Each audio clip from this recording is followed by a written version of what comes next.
है बच्चों आप सभी का डाउटनेट पर। बेटा जी बात कर रहे हैं किसकी? मानव जनन की, जिसमें हम लोगों ने पिछले लेक्चर में बहुत सारी बातें करी थी।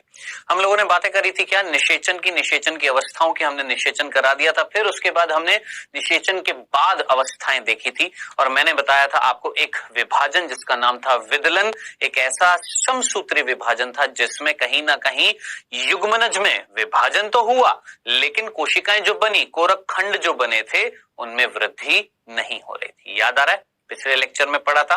तो मैं हर बार जब भी आता हूं एक बार याद दिलाता हूं कि पिछले लेक्चर में क्या पढ़ा था, क्योंकि वो संबंधित होता है नेक्स्ट लेक्चर से। ठीक है, तो आज हम क्या पढ़ने वाले हैं बेटा जी? आज हम बात करने वाले हैं सहगर्भता तथा भ्रूणीय विकास की बात करेंगे। ये टॉपिक देखेंगे, फिर उसके बाद क्विज और लास्ट में दूंगा मैं आपको होमवर्क। चलें, अब देखिए ये वाला डायग्राम देखिए।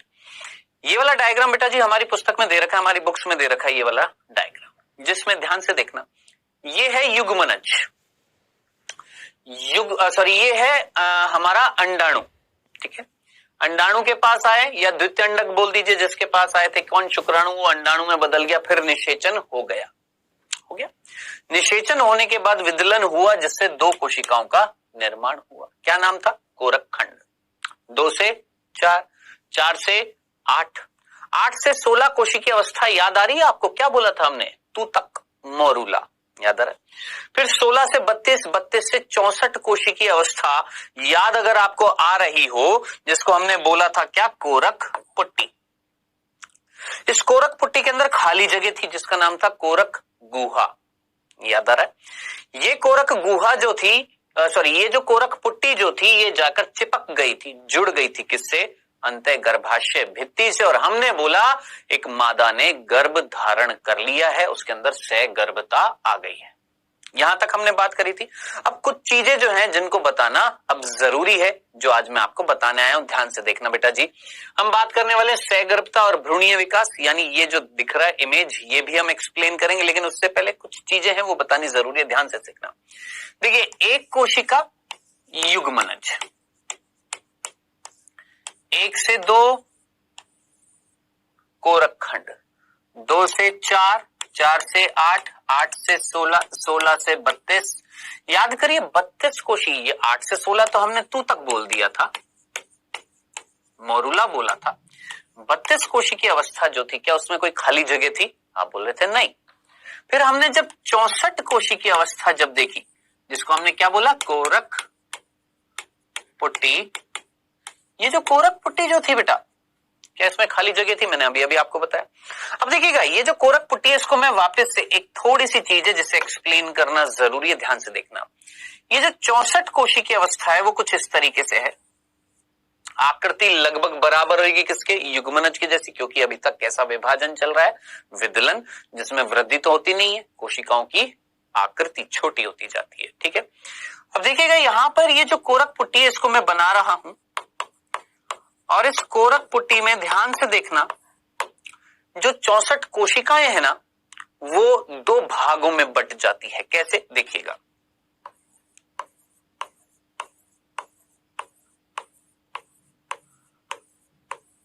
देखिए इन 64 कोशिकाओं में से लगभग आधी कोशिकाएं या आधी से थोड़ी सी ज्यादा कोशिकाएं, यानी लगभग अगर मैं बात करूं 32 से थोड़ी सी ज्यादा कोशिकाएं एक स्तर बना रही हैं। समझ में आ रहा है क्या बोल रहा हूं?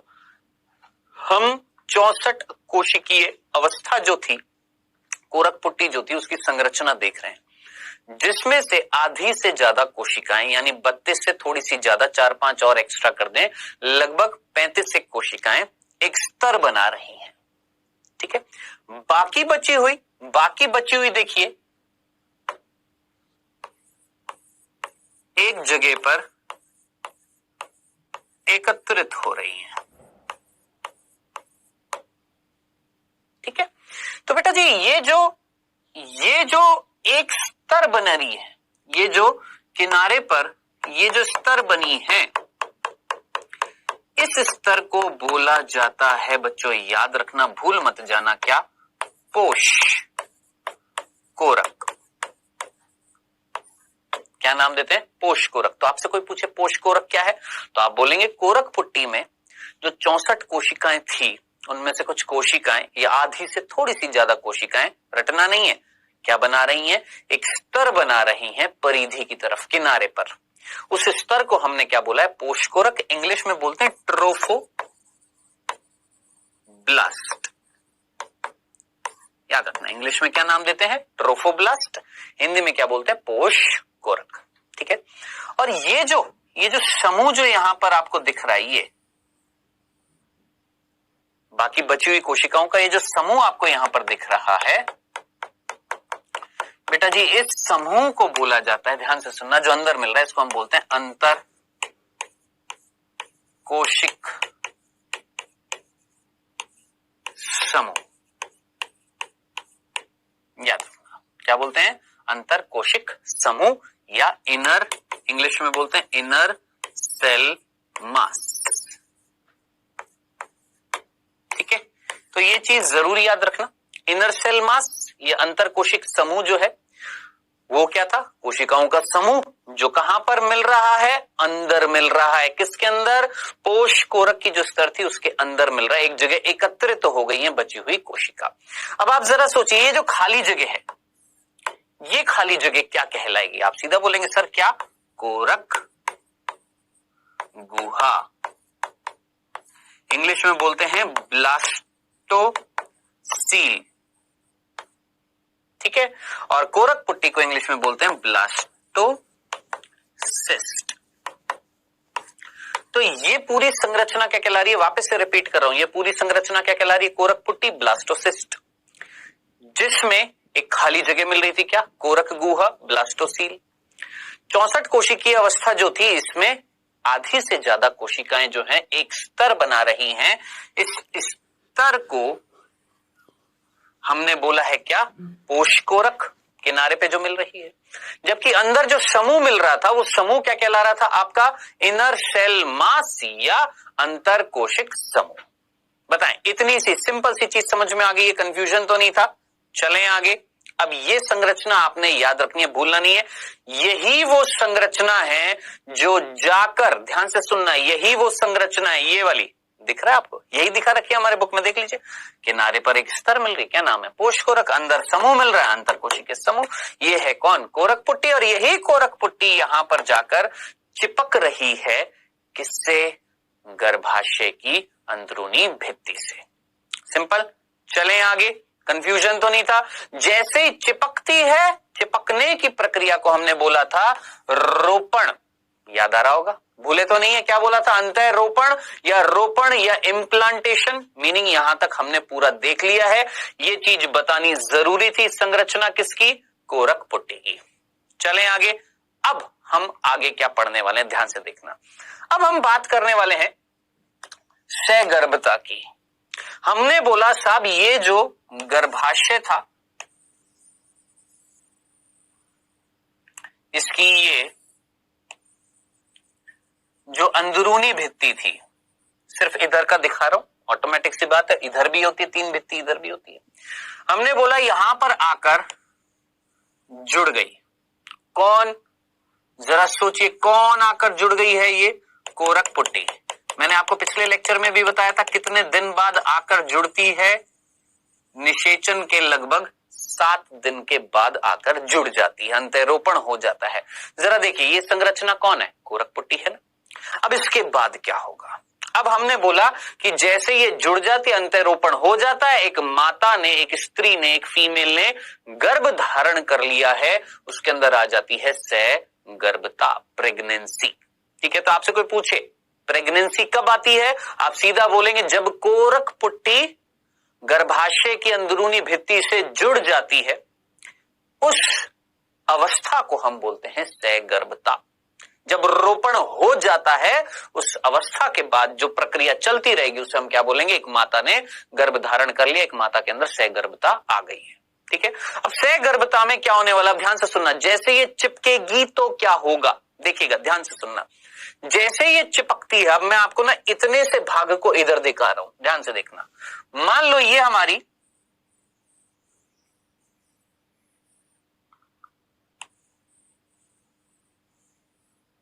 अंतः गर्भाशय भित्ति है, मान लो, कौन है बेटा, ये अंतः गर्भाशय भित्ति। ठीक है, ये वाली पूरी देखिए, ये पूरी अंतःगर्भाशय भित्ति थी हमारी, मैंने इतने से भाग को वहां बनाया। ठीक है, और इससे आकर जुड़ रही है कौन? कोरक पुट्टी। आराम से तसल्ली से पढ़ेंगे, भागा दौड़ी नहीं, आराम से तसल्ली से। ठीक है, ये है कोरक पुट्टी। अब आपने ये ध्यान रखना है, इस कोरक पुट्टी में जो अंतरकोशिकीय समूह था, ये वाला ये उधर की तरफ होता है जहां पर रोपण होता है, यानी ये इधर नहीं होएगा, जिधर चिपक रही है ना अंतःगर्भाशय भित्ति से, उधर की तरफ होता है। ठीक है, अब जैसे ही जाकर जुड़ती है, अब जोड़ेगा कौन भाई? फेविकोल थोड़ा ना लगा हुआ है, ये जैसे ही नीचे आएगी अंतःगर्भाशय भित्ति के पास आएगी तो अंतःगर्भाशय भित्ति में होएगा परिवर्तन। अब क्या परिवर्तन होएगा देखना, ध्यान से सुनना। मान लो अंतःगर्भाशय भित्ति को बेटा मैं लाल रंग से दिखाता हूं, ये मेरी अंतःगर्भाशय भित्ति है।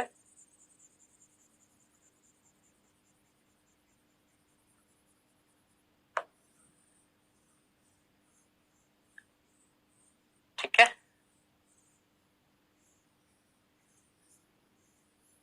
ये अंतःगर्भाशय भित्ति, और इस अंतःगर्भाशय भित्ति के पास कौन आई है? कोरक पुट्टी। अब आप बोलेंगे सर चिपकेगी कैसे? आएगा ना मन में प्रश्न, कैसे चिपक जाएगी? कोई इसके पास कोई चिपकने वाली चीज है? नहीं। कैसे चिपकेगी देखिएगा, जैसे ही अंतःगर्भाशय भित्ति के पास आती है कोरक पुट्टी, तो ये जो अंतःगर्भाशय भित्ति है, ध्यान से देखना, ये जो अंतःगर्भाशय भित्ति है ना, इसकी कोशिकाएं जल्दी जल्दी, ध्यान से सुनना क्या बोला मैंने, जैसे ही आकर टच करती है किसको? अंतःगर्भाशय भित्ति को। कौन? कोरक पुट्टी। तो क्या होता है, ये अंतःगर्भाशय भित्ति की जो कोशिकाएं है ना, जल्दी जल्दी विभाजन करती हैं, और विभाजन कर करके चारों तरफ से घेर लेती है। अब जरा सोचिए, किसने घेर लिया? दिमाग लगाएं, जल्दी से सोचे, किसने घेर लिया? आप सीधा बोलेंगे सर अंतःगर्भाशय भित्ति ने चारों तरफ से कवर कर लिया। अब जरा सोचिए, जब ये कवर कर लेगी, चारों तरफ से घेर लेगी किसको? कोरक पुट्टी को। कौन? अंतःगर्भाशय भित्ति की कोशिकाएं। तब मैं बोलूंगा हाँ, अब कोरक पुट्टी जुड़ गई है किससे? अंतःगर्भाशय भित्ति से।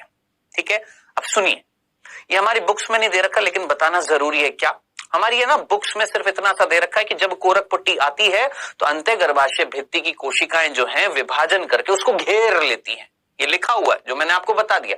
लेकिन ये नहीं बता रखा कि ये जो संरचना है ना, ये जो अंतःगर्भाशय भित्ति जो थी, या जो अंदरूनी भित्ति थी गर्भाशय की, जो उसको कवर कर रही है, इसका नाम क्या होता है? याद रखना, इसको हम बोलते हैं, याद रखना, भूल मत जाना, डेसिडुआ।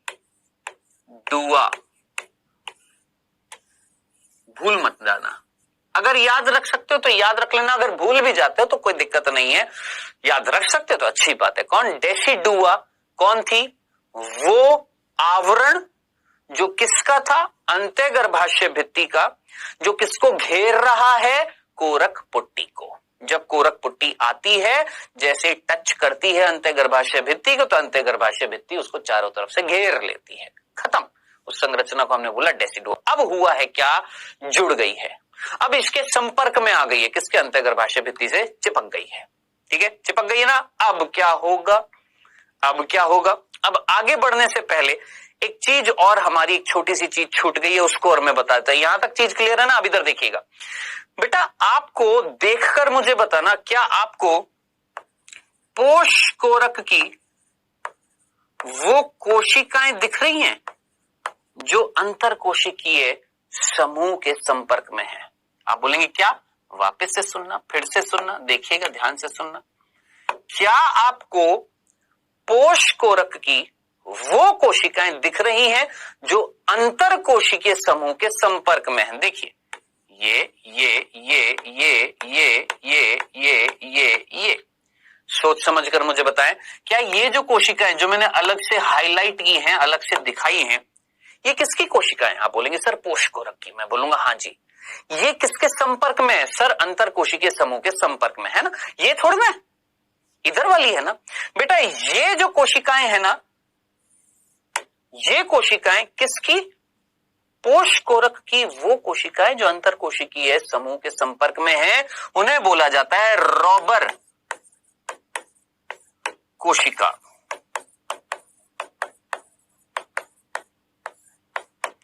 क्या बोलते हैं? रॉबर कोशिका। एक वैज्ञानिक था रॉबर, उसने खोजी थी, इसलिए क्या नाम दे दिया? रॉबर कोशिका। अब आप बोलेंगे क्यों बताया? जरा सोच समझकर मुझे बताना, सोच समझकर।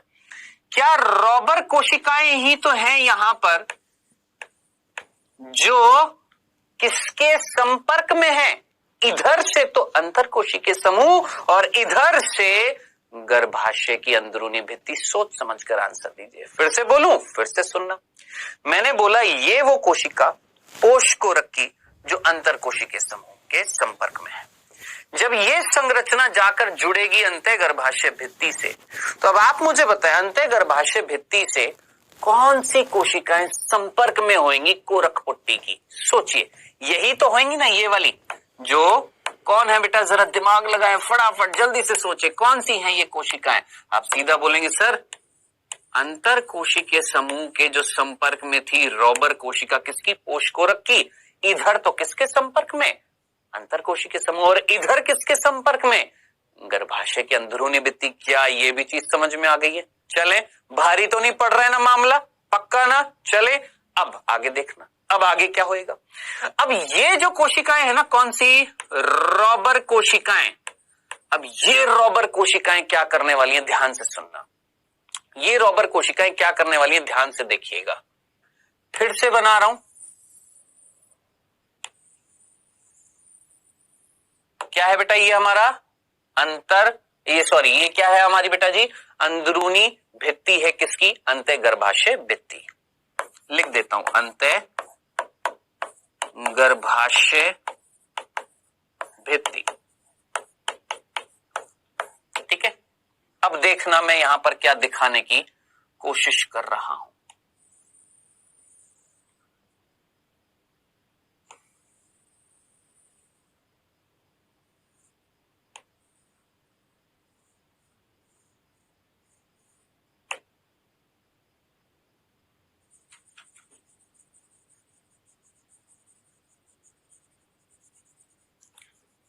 देखकर मुझे बताएं। बहुत सिंपल सी चीज मैं आपसे पूछने की कोशिश कर रहा हूं। बस इतनी सी बात मुझे बता दीजिए, क्या आपको कुछ उंगली नुमा संरचनाएं दिखाई दे रही हैं? कुछ उंगली नुमा संरचनाएं।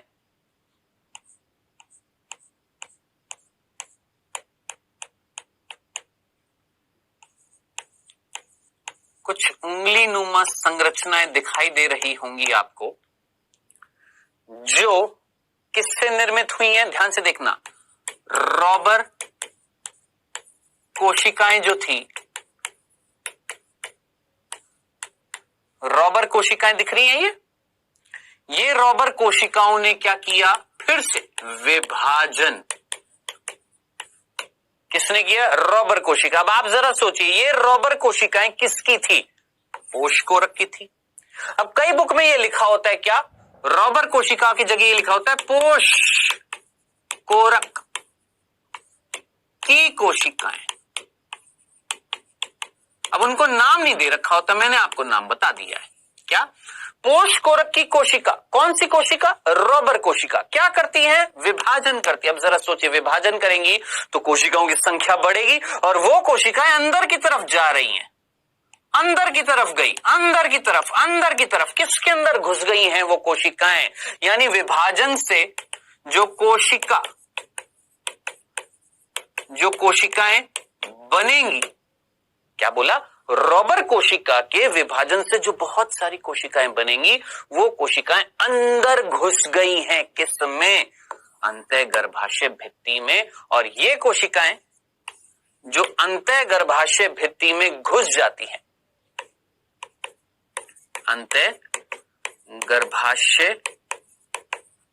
भित्ति में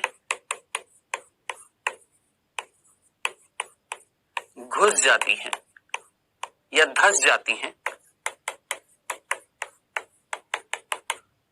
क्या बना रही है? कुछ उंगली नुमा संरचनाएं बना रही हैं जो ये घुस गई हैं। क्या बनाया है? कुछ उंगली नुमा संरचना बनाई है।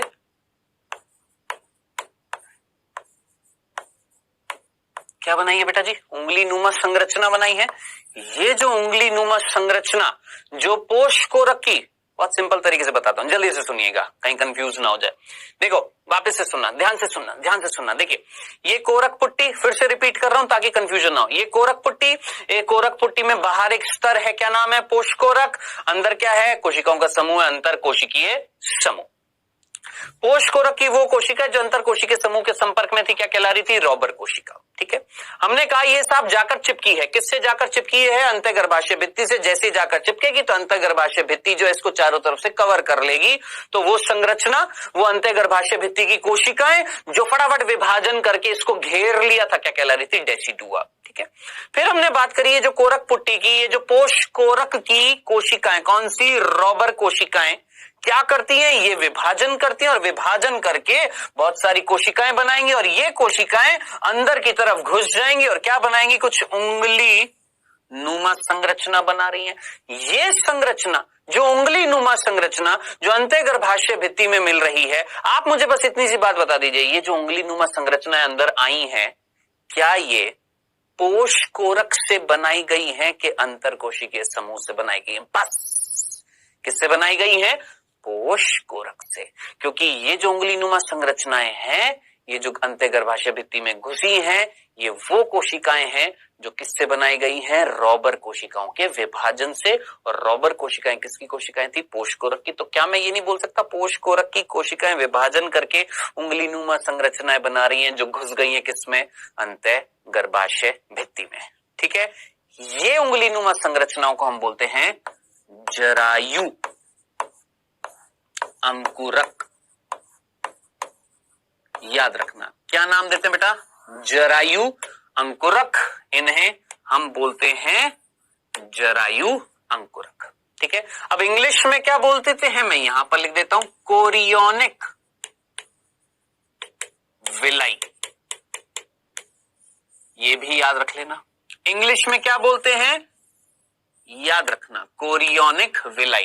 तो इंग्लिश में बोल दीजिए कोरियोनिक विलाई, हिंदी में बोल दीजिए जरायु अंकुरक। क्या थी? उंगली नुमा संरचनाएं किसकी? पोष कोरक की कोशिकाओं की जो कहां घुस गई हैं? अंतर कोशिकीय अंतःगर्भाशय भित्ति में घुस गई हैं।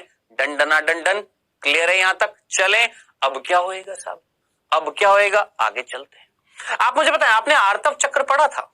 आर्तव चक्र किसी बच्चे को याद अगर आ रहा हो, आर्तव चक्र जब हम लोगों ने पढ़ा था तो मैंने आपको बताया था आर्तव चक्र में कहीं ना कहीं अंतःगर्भाशय भित्ति टूटती है, रक्त निकला था। इट मींस अगर ये अंतःगर्भाशय भित्ति है और इस अंतःगर्भाशय भित्ति में रक्त नलिकाएं हैं, सोचिए अंतःगर्भाशय भित्ति टूटी थी तो रक्त निकला था। इट मींस अंतःगर्भाशय भित्ति में रक्त नलिकाएं। ये मान लो मैंने एक रक्त नलिका दिखाई है समझाने के लिए। कौन है बेटा ये? रक्त नलिका। ठीक है, और सोचिए यहां पर कौन था?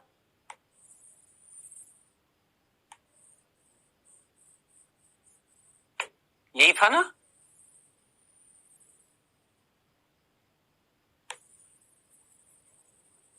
ये हमारा अंतरकोशिकीय समूह। ठीक है, ये कौन थी बेटा? हमारी उंगली नुमा संरचनाएं कौन थी? जरायु अंकुरक। ठीक है, अब क्या होएगा? ध्यान से देखना, ध्यान से देखना, समझना। ये दो चीजें दिख रही हैं आपको। अब इतनी सी चीज को मैं यहां पर दिखा रहा हूं, इतने से भाग को यहां पर दिखा रहा हूं। देखिएगा, क्या आपको अंतःगर्भाशय भित्ति की अंदर जो रक्त नलिका है वो दिख रही है?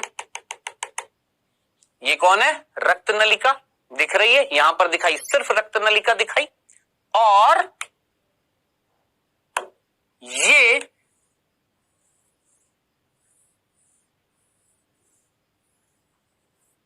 क्या दिखाई है, जरा सोचिए, कौन किसके पास आ गया, सोच समझकर मुझे बताइए, कौन किसके पास आ गया है। लो, बड़ा कर दिया, बस इसी चीज को मैंने यहां पर बड़ा कर दिया और अच्छे से समझ में आ जाएगा अब तो।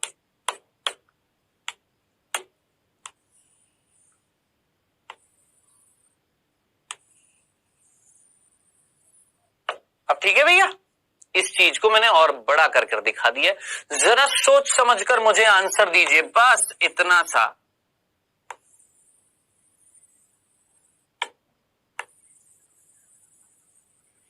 क्या अंतःगर्भाशय भित्ति में रक्त नलिका और ये जो कोरक पुट्टी की, पोष कोरक की जरायु अंकुरक थे, क्या पास पास आ गए हैं या नहीं आ गए हैं? कौन पास पास आ गया, बस इतना सा आंसर सोच समझकर मुझे बताना। क्या अंतःगर्भाशय भित्ति में रक्त नलिका और ये जो कोरक पुट्टी जो थी, इस कोरक पुट्टी की, पोष कोरक की जो अंदर की तरफ अंतःगर्भाशय भित्ति में उंगली नुमा संरचनाएं थी, जरायु अंकुरक, क्या वो पास पास आ गए या नहीं आ गए? आ गए है ना। अब ध्यान से सुन लेना, ये जो संरचना है ना,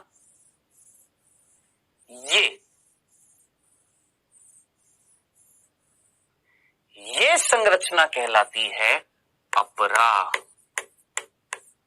प्लेसेंटा। इसी संरचना को हम क्या बोलते हैं बच्चों?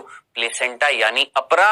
अब आप मुझे बताएं, अपरा का निर्माण किसने किया? आप बोलेंगे माता की अंतःगर्भाशय भित्ति में रक्त नलिका ने, है ना, और ये कौन? कोरक पुट्टी के जरायु अंकुरक मिलकर क्या बना रहे हैं? अपरा। अब आंसर मुझे बस इतना सा दे दीजिए, बस इतना सा।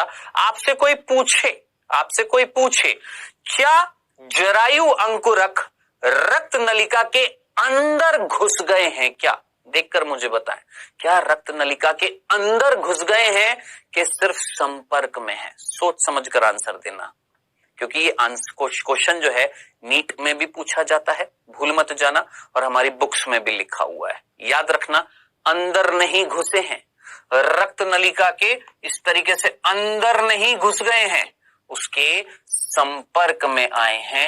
याद रखना, भूल मत जाना इस चीज को, ठीक है। तो ये जो अपरा जो होती है, इसमें माता है ना भैया, अंतःगर्भाशय भित्ति किसका भाग है? माता की अंतःगर्भाशय भित्ति की रक्त नलिकाएं, और ये जो कोरक पुट्टी जो आगे चलकर किसका निर्माण होने वाला है? भ्रूण का, बच्चे का निर्माण होने वाला है। उस बच्चे के, उस भ्रूण की कौन बेटा जी? जरायु अंकुरक मिलकर किसका निर्माण कर रही हैं? अपरा का। ठीक है, अब क्या होएगा भैया यहां पर?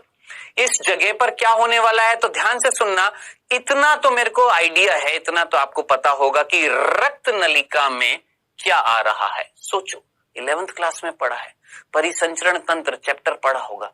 रक्त किसका प्रवाह करती है? क्या रक्त में गैसें आ रही हैं? सोच समझकर मुझे बताना। क्या ऑक्सीजन आ रही है? हाँ बिल्कुल आ रही है। भोज्य पदार्थ, भोजन, ग्लूकोज आ रहा है? आप बोलेंगे हाँ सर आ रहा है, आ रहा है। अब जरा सोचिए, ये ऑक्सीजन यहां से यहां विनिमय कर रही है, एक्सचेंज हो रही है, जा रही है, वहां पर विसरण हो रहा है, उच्च मात्रा से निम्न मात्रा में जा रही ऑक्सीजन, यानी ऑक्सीजन रक्त नलिका से इधर की तरफ गई, ग्लूकोज रक्त नलिका से इधर की तरफ गया, बच्चे की तरफ जा रहा है। इतनी सी बात समझ में आ गई? चले अब आगे क्या होगा साहब? ग्लूकोज और ऑक्सीजन का क्या होता है आप जानते हैं? ग्लूकोज को तोड़ा जाएगा यहां पर कोशिकाओं में ऑक्सीजन की उपस्थिति में और मिलेगी ऊर्जा। प्रक्रिया क्या कहलाएगी? श्वसन।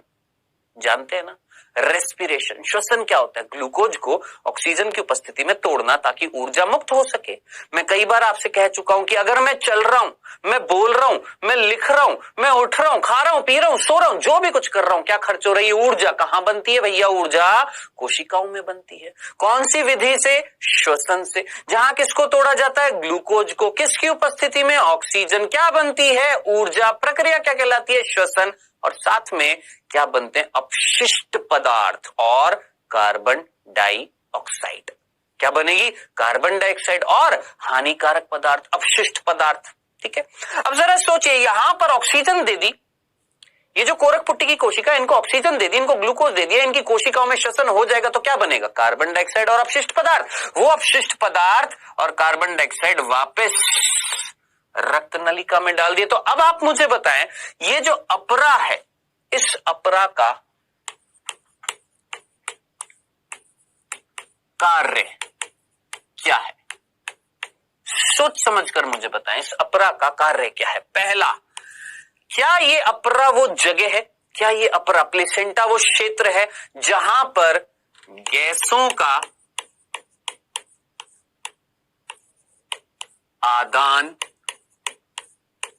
प्रदान हो रहा है? गैसों का आदान प्रदान होता है? सोचो, आप खुद सोचिए, क्या ऑक्सीजन और कार्बन डाइऑक्साइड का आदान प्रदान होता है? हो रहा है ना? ऑक्सीजन जा रही है, कार्बन डाइऑक्साइड लाई जा रही है ना? सोचिए, क्या पोषणीय पदार्थों को माता से भ्रूण की ओर भेजा जा रहा है?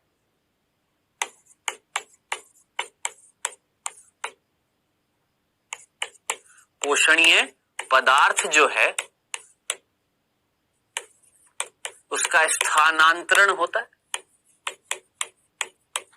क्या पोषणीय पदार्थों का स्थानांतरण हो रहा है? सोचिए, यहां से ग्लूकोज जा रहा है, बिल्कुल जा रहा है। सोचिए, क्या अपशिष्ट पदार्थों का स्थानांतरण हो रहा है? अपशिष्ट पदार्थ का स्थानांतरण हो रहा है? सोच समझकर मुझे बताएं, पोषणीय पदार्थ का स्थानांतरण कहां से होगा? माता से बच्चे की ओर। भाई, ये जो संरचना है आगे जाकर बच्चे का निर्माण करेगी, और ये किसका भाग है? माता का। बच्चे का कुछ भाग माता के अंदर घुस गया था, लेकिन उसके रक्त नलिका से अंदर नहीं घुसा था, उसके संपर्क में आया था। याद रखना, वो संरचना क्या कहला रही थी? अपरा। अपरा वो क्षेत्र है जहां पर ये सारे कार्य हो रहे हैं। ठीक है। अब आप मुझे बताएं, क्या ये प्रक्रिया श्वसन का भाग है? क्या ये प्रक्रिया पोषण का भाग है? क्या ये प्रक्रिया उत्सर्जन का भाग है या नहीं है? तो क्या मैं ये नहीं बोल सकता, अपरा श्वसन में, अपरा पोषण देने में, अपरा उत्सर्जन करने में सहायता कर रही है या नहीं कर रही है? तो ये तीन कार्य हैं बेटा जी, किसके? अपरा के। तीन है, सिर्फ तीन। आप बोलेंगे सिर्फ तीन है, एक और भी है। क्या है? ध्यान से सुनना। ये चीज तो समझ में आ गई ना, इसमें तो कोई कंफ्यूजन नहीं। आज के बाद कोई अपरा पूछेगा तो बता देंगे ना, भूल मत जाना। बार बार जोर जोर से बोल रहा हूं, अपरा वो जगह थी, वो क्षेत्र था जो माता की अंत्य गर्भाशय भित्ति की रक्त नलिका, और वो जो शिशु जो आगे पैदा होने वाला है, भ्रूण जो पैदा होने वाला है, उसकी कोरक पुट्टी जो थी, उस कोरक पुट्टी में जरायु अंकुरक जो थे, वो दोनों जहां एक दूसरे के संपर्क में आते हैं, उस जगह को हमने बोला है अपरा। जरायु अंकुरक रक्त नलिका में घुस नहीं जाते, याद रखना। ठीक है। केवल यहां से यहां, यहां से यहां आदान प्रदान हो रहा है। चलिए, हमने अपरा के तीन कार्य तो बता दिए। अब चौथा कार्य ध्यान से सुनना।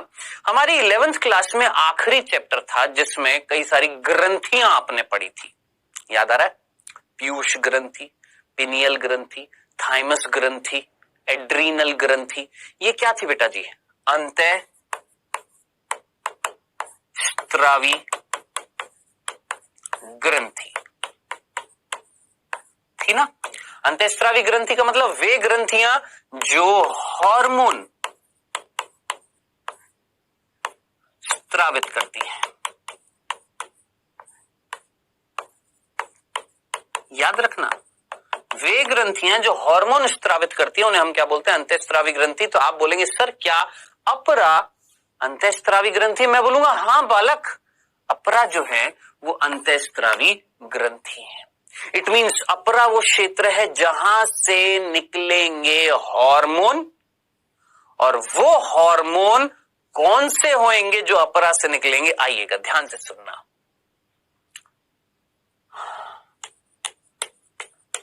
अपरा के हार्मोन,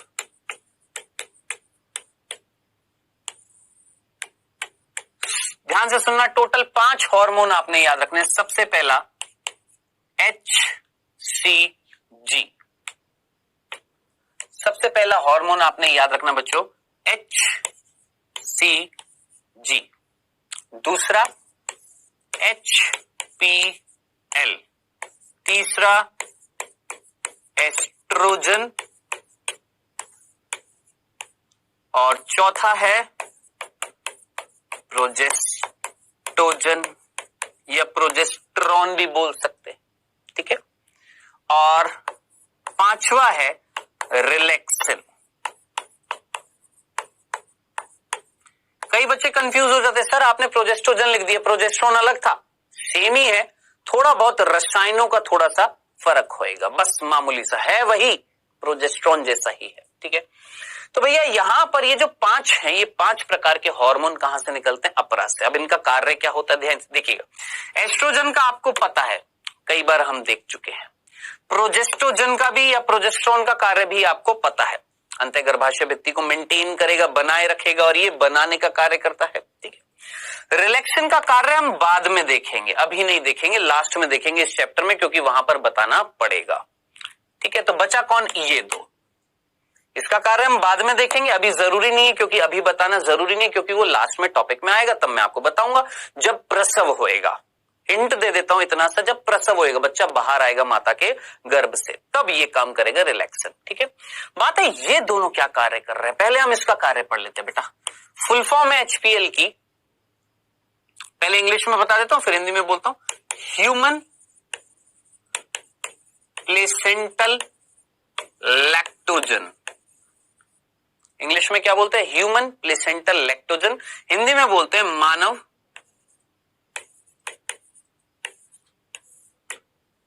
अपरा लैक्टोजन।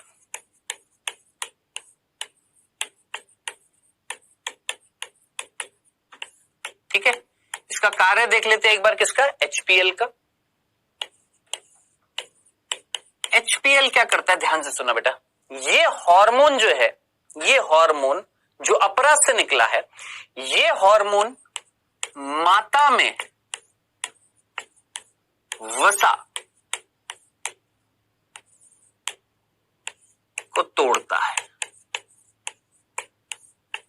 अभी हमारी बुक में नहीं लिखा हुआ है इसलिए बता रहा हूं, क्योंकि कई बच्चे पूछते हैं सर कार्य क्या करता है। ये माता में ना, यानी एक फीमेल में, माता में जिसने गर्भ धारण कर रहा है, उसके अंदर जो वसा होती है ना, फैट जो होती है, उसको तोड़ता है। अब जरा सोच समझकर मुझे बताएं, ये सब जानते होंगे, मेरे ख्याल से सब जानते होंगे। श्वसन बताया था अभी आपको, श्वसन क्या था? हमने ग्लूकोज को तोड़ा था, ऊर्जा मुक्त करी थी, ठीक है। ग्लूकोज कौन है? कार्बोहाइड्रेट। कार्बोहाइड्रेट जब टूटता है तो भी ऊर्जा बनती है, वसा जब टूटती है तो भी ऊर्जा बनती है, प्रोटीन जब टूटता है तो भी ऊर्जा बनती है। लेकिन हम सबसे पहले कार्बोहाइड्रेट को तोड़ते हैं। जब कार्बोहाइड्रेट की थोड़ी सी कमी होती है तो फिर हम वसा को तोड़ते हैं। जब वसा भी नहीं होती तो हम प्रोटीन को तोड़ते हैं। तो बेटा ये क्या करता है, उस माता के अंदर जो वसा होती है ना, फैट जो होती है, उसको तोड़ता है।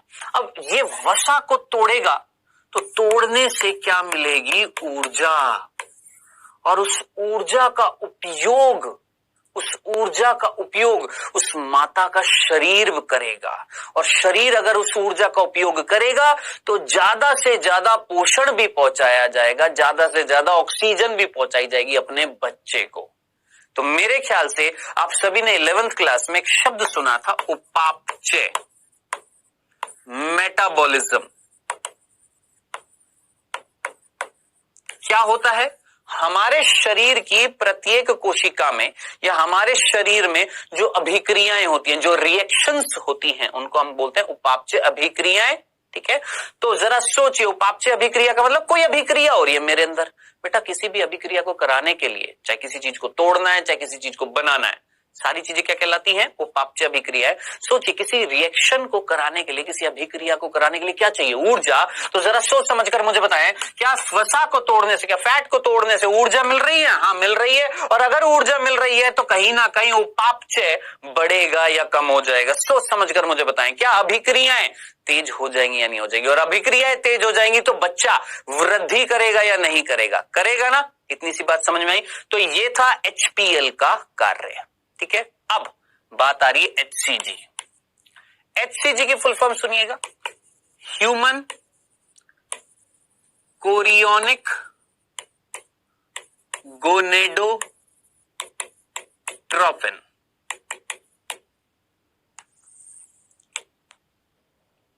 ठीक है, क्या? ह्यूमन कोरियोनिक गोनेडोट्रोपिन, ठीक है। अब इसको हिंदी में क्या बोलते हैं, यहां पर लिख देता हूं बेटा जी। इसको हिंदी में क्या लिखते हैं? मानव जरायु अंकुरक नहीं, वो अलग था, मानव जरायु गोनेडोट्रोपिन।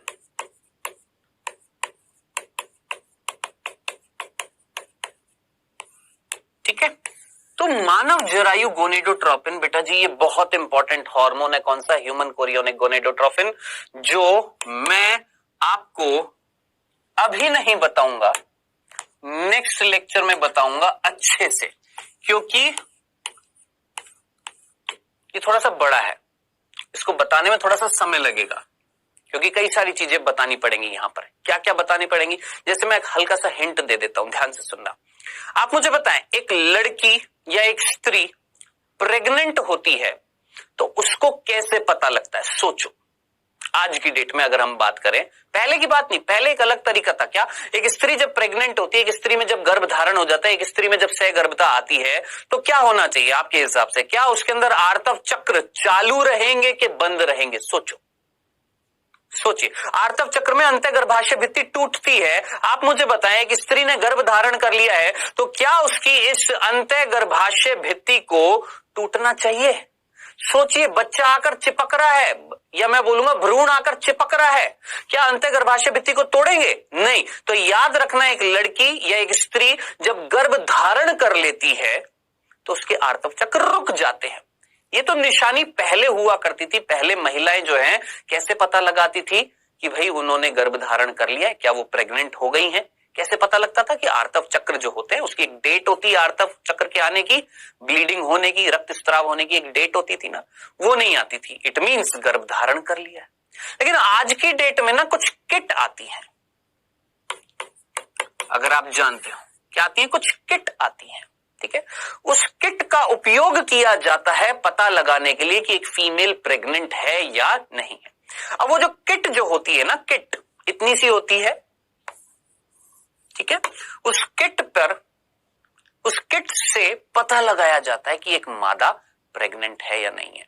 अब उस किट से कैसे पता लगाएंगे भाई, है ना?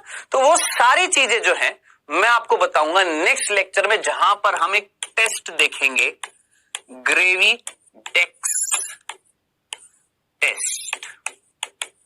याद रखना, ग्रेविडेक्स टेस्ट देखेंगे जो इस किट के द्वारा होता है। अब इस टेस्ट में क्या होता है इतना तो पता लग गया कि इस टेस्ट से ये पता लगाया जाएगा कि फीमेल प्रेग्नेंट है या नहीं है। अब कैसे पता लगाएंगे, ये हार्मोन क्या कार्य कर रहा है, ये सारा आएगा नेक्स्ट लेक्चर में। अब आज क्या क्या पढ़ा है एक बार मैं जल्दी से रिपीट कर देता हूं बेटा जी। आज हम लोगों ने बात करी है किस चीज की बेटा? आज हमने बात करी थी कि कोरक पुट्टी की संरचना देखी, कोरक पुट्टी की बाहरी स्तर देखी, पोष कोरक जिसके अंदर कोशिकाओं का समूह था, कहला रहा था अंतर कोशिकीय समूह, और एक गुहा थी गुहा थी जिसका नाम था कोरक गुहा। पूरी संरचना क्या कहला रही थी? कोरक पुट्टी, जो जाकर चिपकी अंतःगर्भाशय भित्ति से। जैसे ही रोपण हुआ, जैसे जाकर जुड़ी, तो कहीं ना कहीं अंतःगर्भाशय की भित्ति की कोशिकाओं ने विभाजन करके उसको घेर लिया, क्या कहला रहा था? डेसिडुआ। फिर जो अंतःगर्भाशय भित्ति में जब वो जैसे ही आकर जुड़ा था, कौन? कोरक पुट्टी। तो कोरक पुट्टी की पोष कोरक की वो कोशिकाएं जो अंतर कोशिकीय समूह के संपर्क में थी, क्या कहला रही थी? रॉबर कोशिकाएं। वो विभाजन करती हैं और अंदर की तरफ घुस जाती है और बनाती है कुछ उंगली नुमा संरचनाएं, जिनको हमने क्या बोला था? जरायु अंकुरक कोरियोनिक विलाई।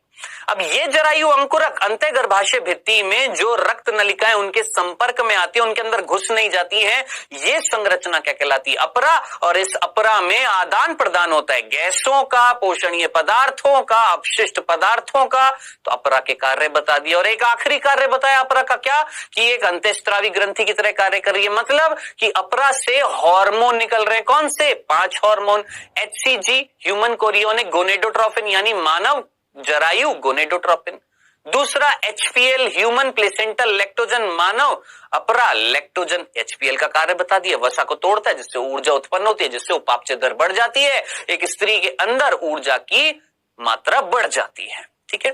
तीसरा प्रोजेस्टेरोन, चौथा एस्ट्रोजन और रिलैक्सिन बाद में बताऊंगा, ये हमने बात करी। और HCG पर मैं छोड़ रहा हूं, जो मैं आपको नेक्स्ट लेक्चर में बताऊंगा। ठीक है। समय हुआ है बेटा जी किस चीज का? क्विज का। पहला प्रश्न आपकी स्क्रीन पर आता हुआ फर्स्ट, वह संरचना जो माता से भ्रूण को पोषण प्रदान करती है, सोच समझकर मुझे बताएं, वो संरचना जो माता से भ्रूण को, बच्चे को पोषण प्रदान कर रही थी वो क्या थी? पहला अपरा, दूसरा सप्रा, तीसरा पोष कारक, चौथा डेसिडुआ। सोच समझकर मुझे बताना, पोष कोरक नहीं है, पोष कारक है। डेसिडुआ, सप्रा, अपरा क्या थी?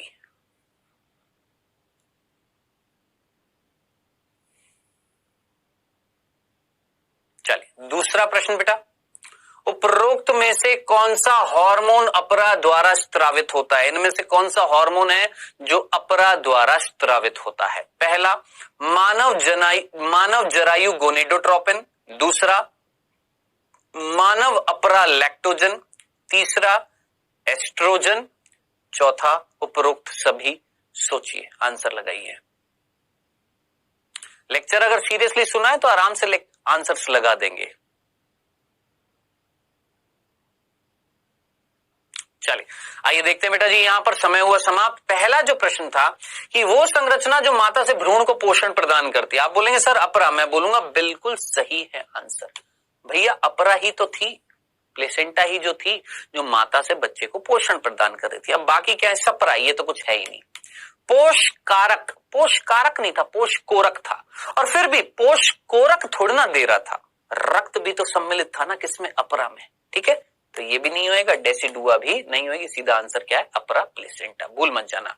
दूसरा प्रश्न, इनमें से कौन सा हार्मोन है जो अपरा द्वारा स्त्रावित होता है? क्या मैंने आपको मानव जनायु गोनेडोट्रोपिन बताया? HCG, हाँ होता है। मानव अपरा lactogen, human placental lactogen HPL, ये भी बताया, हाँ ये भी होता है। एस्ट्रोजन, ये भी होता है, हाँ ये भी होता है। यानी ये तीनों और हैं। इट मींस आंसर क्या हो गया हमारा? उपरोक्त सभी स्त्रावित होते। सीधा सा आंसर है। जय हो।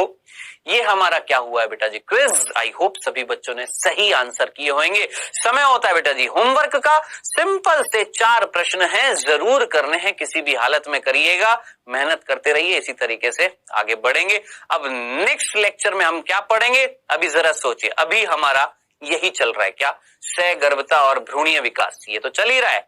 और क्या पढ़ेंगे? प्रसव और दुग्ध स्त्रावण भी पढ़ेंगे। ठीक है, तो मिलेंगे बेटा जी